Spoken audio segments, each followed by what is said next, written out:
Having a six pack is overrated. This may seem like blasphemy for those of us in the gym rat community, but from a physical therapy and medical standpoint, if we think about what the six pack is, it is our rectus abdominis muscle. And I get it, it's beach season, we all want to look good, but from a straight up functional standpoint, the six pack isn't as valuable as a lot of the other options we have for how we stabilize our spine and control pressure within our abdomen, which then supports our low back. So, this rectus abdominis itself, that six pack muscle, the reason it's not as important, or I find it to be overrated, is because it doesn't hold a lot of real estate in how it attaches to our pelvis and our rib cage. So, your rectus abdominis, that six pack muscle, travels between the rib cage and the pelvis below it, right? Connects between those 2 points. And it's right on the front of our body. It's the most superficial muscle, so the one closest to the surface. That's why we all want it, because it's the first one people see.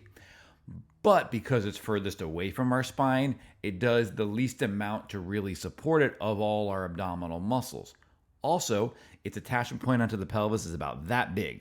Not very big at all, doesn't have strong attachment points onto our rib cage either. So because they don't attach very strongly, they don't control the pelvis and the rib cage very well.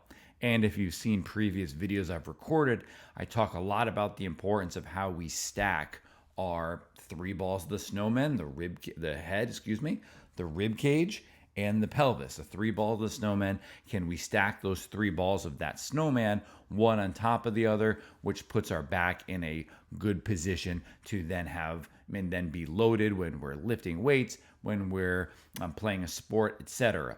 And if we want to stack those three balls of snowman well, one on top of the other, we need muscles to be able to control that. And unfortunately, that six pack muscle isn't going to do the best job with it. So what do we need instead? We need those deeper abdominal muscles, our obliques that we hear about, our transverse abdominis, which is the deepest of those big ab muscles. And a lot of the times, my patients, they really struggle to find these muscles and feel what it's like to really use them because there really haven't been much. And one of the ways I like to teach people to find these deeper abdominal muscles, the muscles that have bigger attachment points to our pelvis and our rib cage, and do a much better job at supporting the spine and the pressure that we create inside our abdomen that then supports our spine even further, is I have them lie on their back. A lot of times their knees will be bent, their feet will be flat, and then I'll have them breathe in that position, specifically focusing on taking nice relaxed breaths in through the nose, followed by full exhales out through the mouth, as long as possible.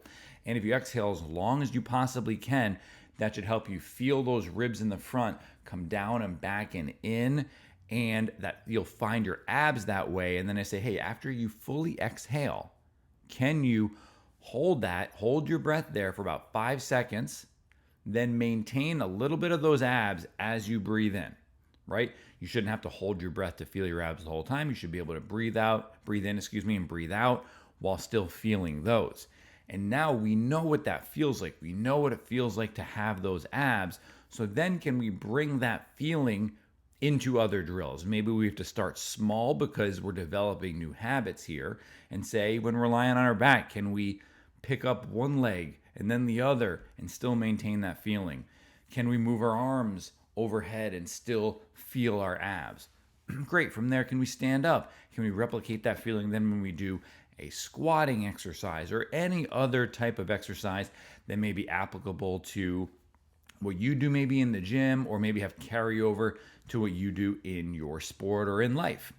And if you're somebody who has had back pain for a number of years, or maybe any other related issues, that may be the first and missing step to be able to make sure you're feeling the right things to then support you with whatever drills or whatever activities that you want to be doing.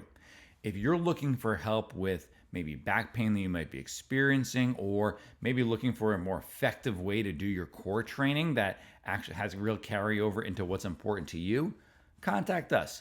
We'd love to be able to help you do that.